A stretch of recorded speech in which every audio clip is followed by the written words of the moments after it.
You're listening to the N2K Space Network.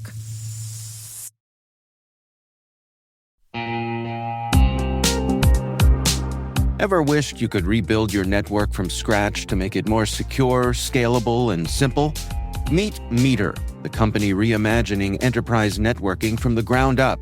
Meter builds full-stack, zero-trust networks, including hardware, firmware, and software, all designed to work seamlessly together. The result? Fast, reliable, and secure connectivity without the constant patching, vendor juggling, or hidden costs. From wired and wireless to routing, switching, firewalls, DNS security, and VPN, every layer is integrated and continuously protected in one unified platform. And since it's delivered as one predictable monthly service, you skip the heavy capital costs and endless upgrade cycles. Meter even buys back your old infrastructure to make switching effortless. Transform complexity into simplicity and give your team time to focus on what really matters, helping your business and customers thrive. Learn more and book your demo at meter.com/cyberwire. That's METER.com/cyberwire.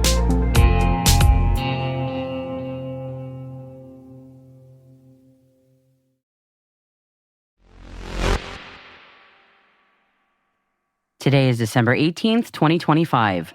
I'm Maria Varmazis, and this is T-Minus. T-minus 20 seconds to LOS T-Drift. Go for deploy. Roger, roll. 5. Two new micropropulsion technologies are being tested in space on board a CubeSat called Duplex. 4. Southern Launch and Lux Eterna have signed an agreement to conduct orbital re-entries of Lux Eterna's reusable satellite infrastructure to the Kuniba test range. 3. Redwire Corporation has been contracted by the Exploration Company to provide 2 docking systems for NICS. 2. Rocket Lab launched the STP-S30 mission for the U.S. Space Force's Space Systems Command. 1. Jared Isaacman has been confirmed as the new NASA administrator.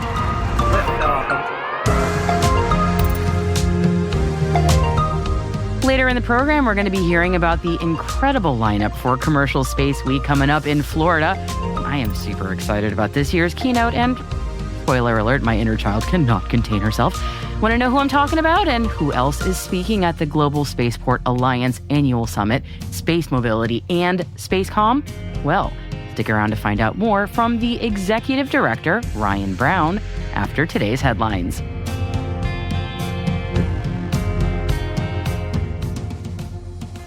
Happy Thursday, everyone. Thank you for joining me. It does feel very apt to be quoting Charles Dickens at this time of year. You know, it was the best of times, it was the worst of times, though, technically, I should be ending on the best of times again when referring to the NASA administrator role. Because after a, shall we say, turbulent past 12 months, yes, if you can believe it, December 2024 was when Jared Isaacman was first nominated for the NASA lead role. Finally, Jared Isaacman has been confirmed as the new NASA administrator. The U.S. Senate approved the appointment of the billionaire investor and commercial astronaut Jared Isaacman to lead the U.S. Space Agency by a large margin of 67-30. There are a lot of expectations on Isaacman's shoulders. He has promised to lead the agency to win the new space race back to the moon, lead the United States on to Mars, and his support for space science research has many people hoping that he will reverse some of the cutbacks for programs such as Mars sample return. Well, only time will tell.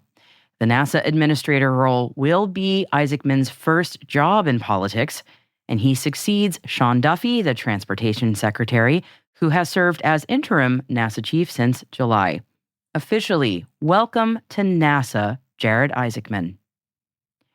Moving on now, Rocket Lab launched the STP-S30 mission for the U.S. Space Force's Space Systems Command a little after midnight, local time Eastern.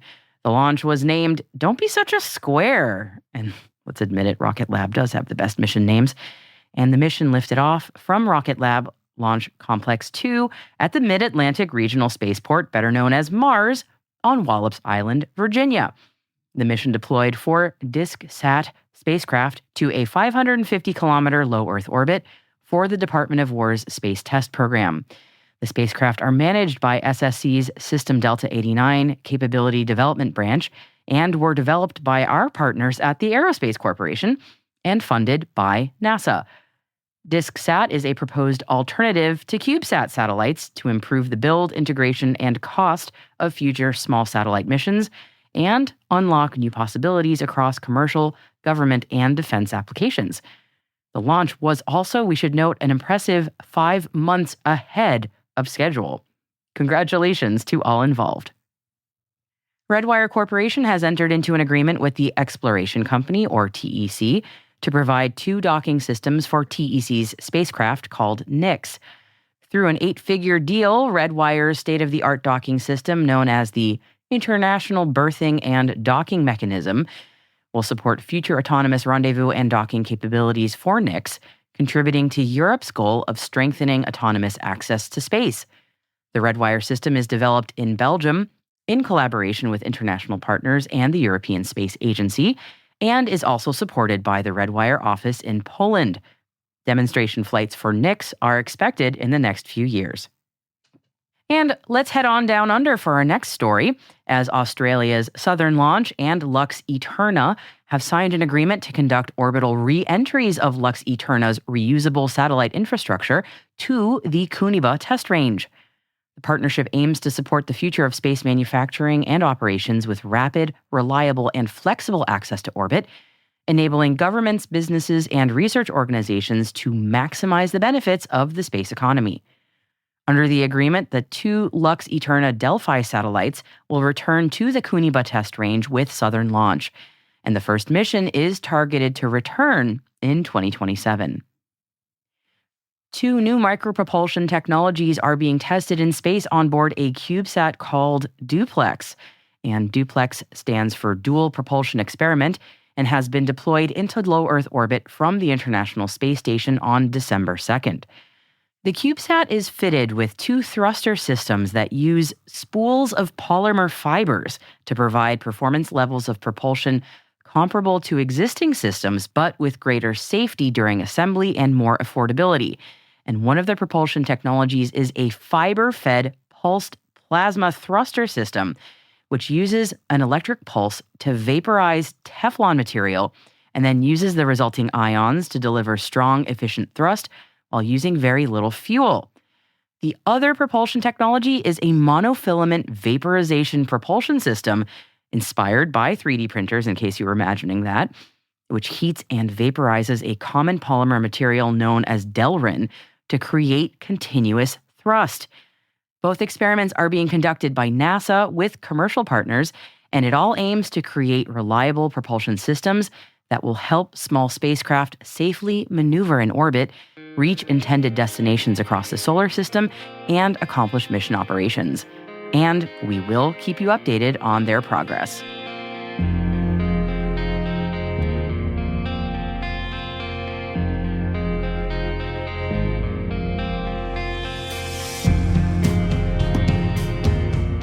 And that, my friends, wraps up today's Intel briefing. N2K senior producer Alice Carruth joins me now with a look at the other stories making today's headlines. Alice, what do you have for us today? Hi, Maria. We've included 2 additional stories in today's selected reading section. Bloomberg has a great article on relativity that I think you'll enjoy, and Max Space has unveiled plans for a new commercial space station. I'm looking forward to learning more about the Thunderbird station as more details are shared. Hi there. Whether you have been listening to T- from the very start, or if this is your very first episode tuning in, I want to thank you for listening. And if you like what we're doing here at T-, your support will help us grow and bring you more of the insights and guest interviews that you enjoy. So if you could take a moment and leave us a 5-star rating and short review in whatever podcast app you use, I would appreciate that so much. In your review, tell us about your favorite can't-miss monthly segment, like the insightful team at the Aerospace Corporation always delivering great in-depth chats with the monthly Nexus segment, Details like that really do help us make the show even better for you. And I wouldn't be much of a podcast host if I didn't drop an obligatory like and subscribe now and then after all. So please do, and thank you.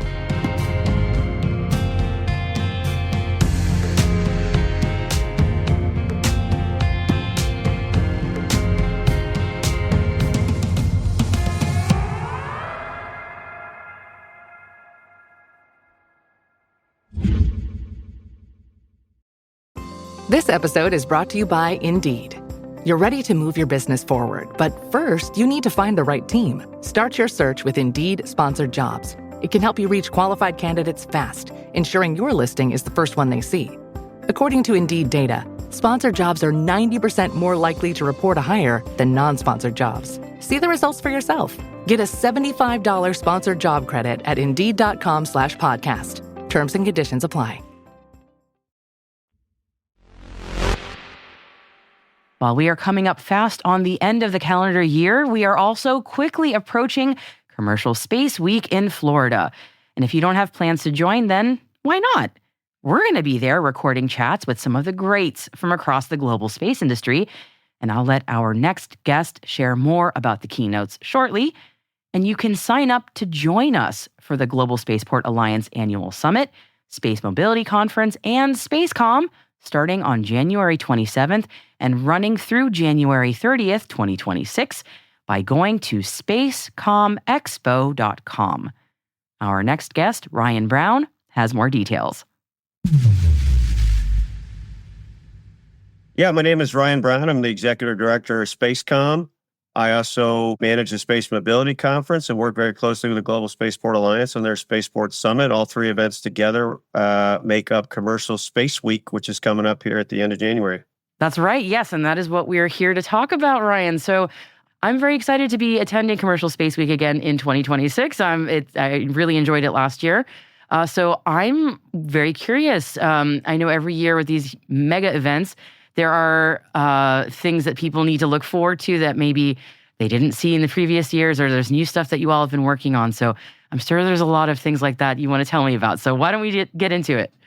Yeah, I mean, so if you are a human, this has been a very, very interesting year. There's been a lot of changes inside the government, inside the Defense Department, inside the civil space arena.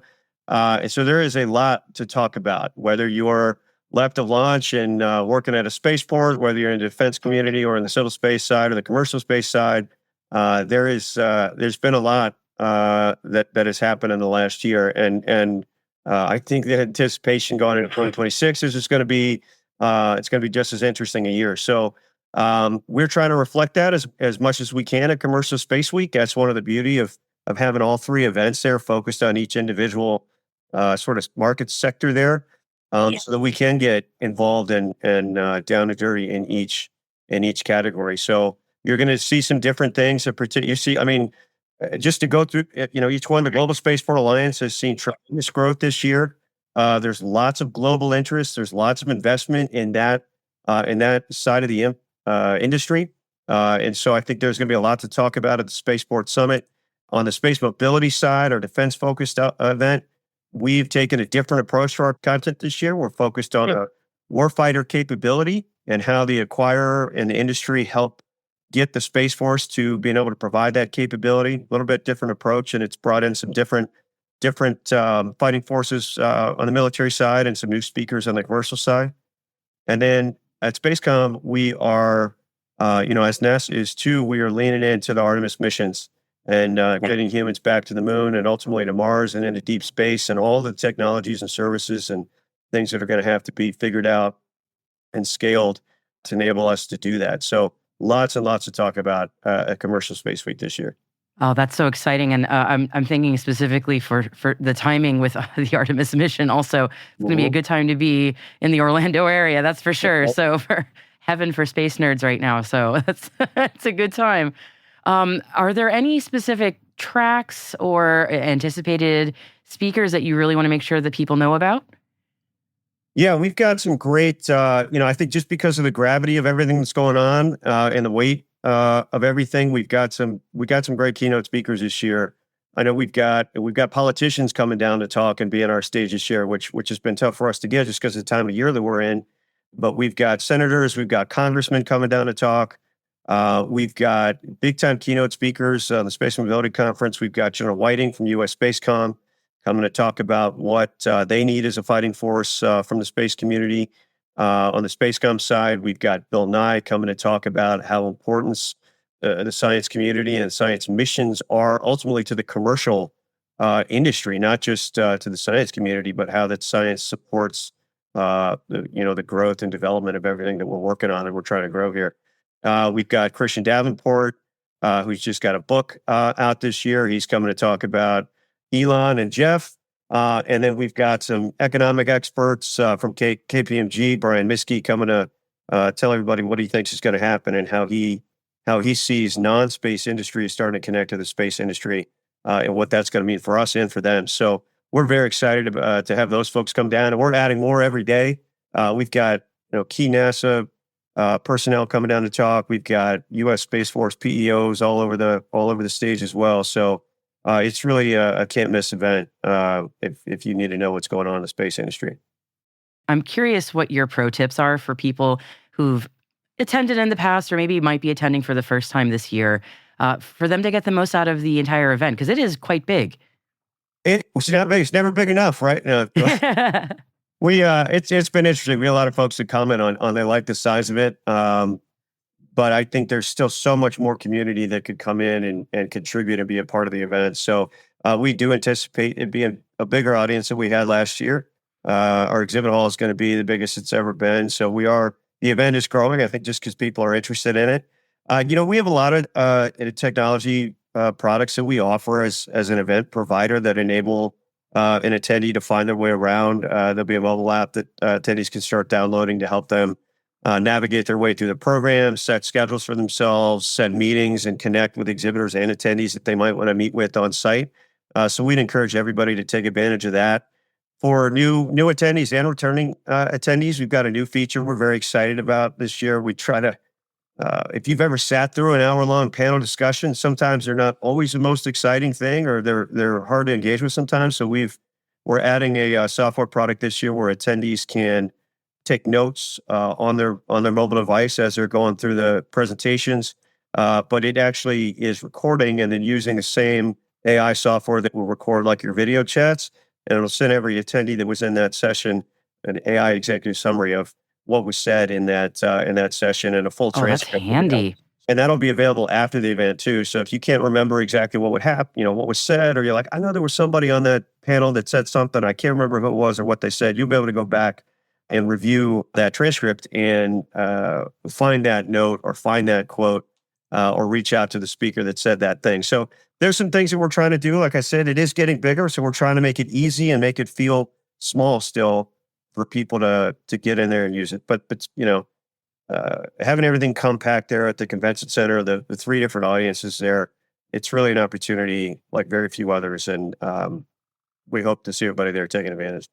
Absolutely. And I wanted to also ask about the global perspective, because it is a very international group of people that show up to this conference and this series of conferences. So I imagine we might be seeing more people than ever from overseas attending this year.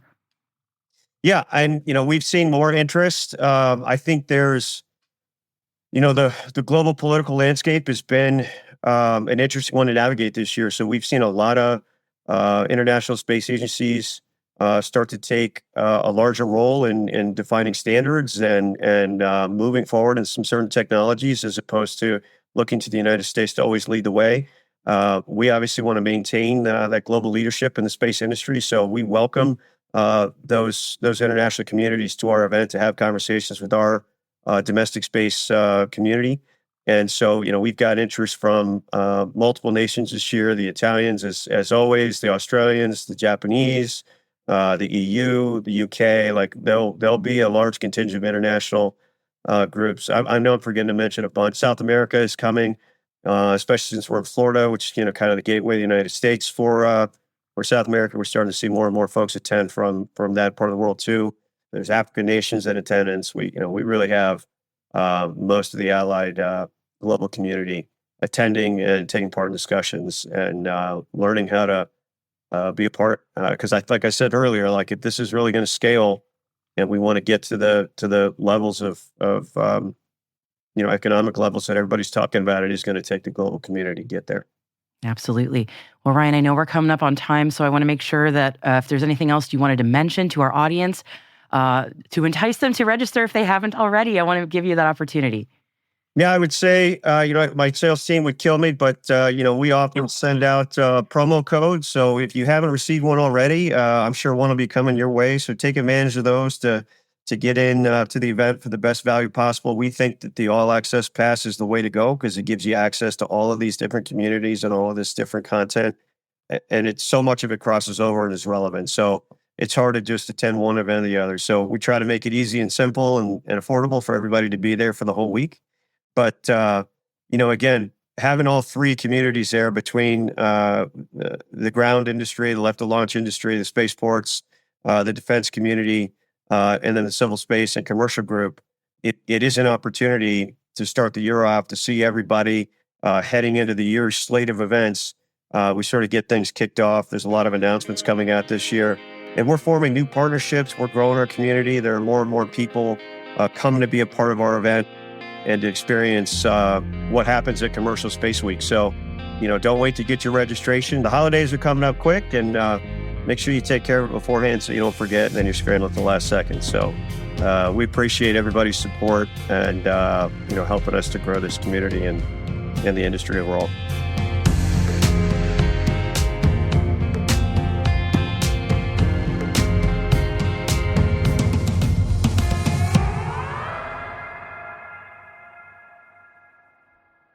We'll be right back.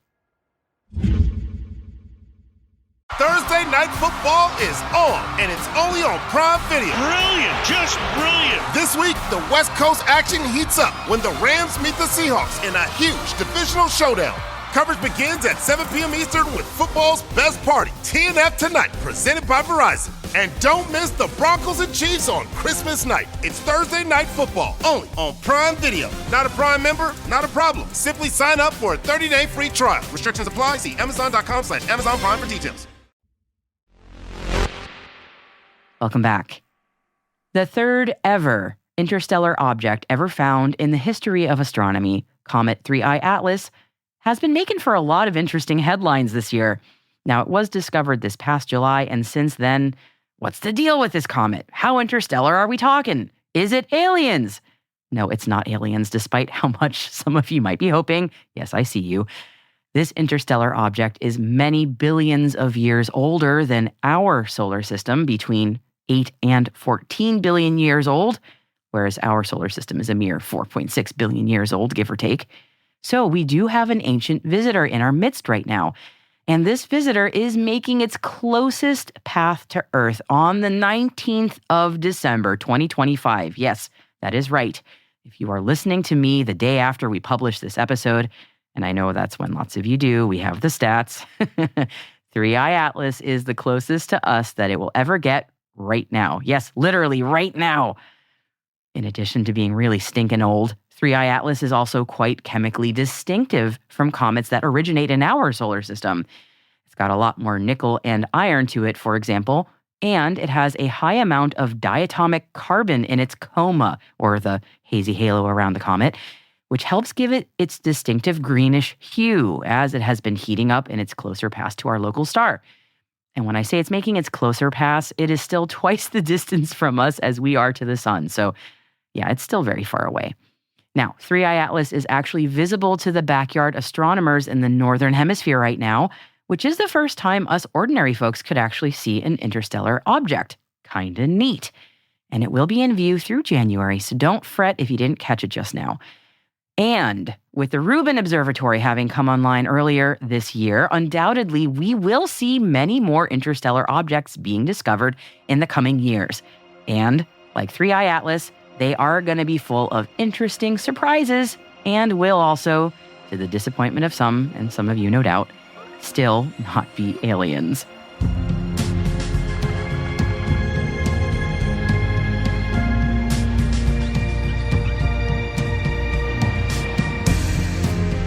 And that's T-Minus, brought to you by N2K Cyberwire. We'd love to know what you think of our podcast. Your feedback ensures we deliver the insights that keep you a step ahead in the rapidly changing space industry.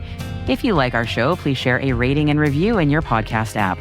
Please also fill out the survey in the show notes or send an email to space@n2k.com. We're proud that N2K Cyberwire is part of the daily routine of the most influential leaders and operators in the public and private sector, from the Fortune 500 to many of the world's preeminent intelligence and law enforcement agencies. N2K helps space and cybersecurity professionals grow, learn, and stay informed. As the nexus for discovery and connection, we bring you the people, the technology, and the ideas shaping the future of secure innovation. Learn how at n2k.com. N2K's senior producer is Alice Carruth. Our producer is Liz Stokes. We are mixed by Elliot Peltzman and Trey Hester, with original music by Elliot Peltzman. Our executive producer is Jennifer Iben. Peter Kilpie is our publisher, and I am your host, Maria Varmazes. Thank you for listening. We'll see you tomorrow.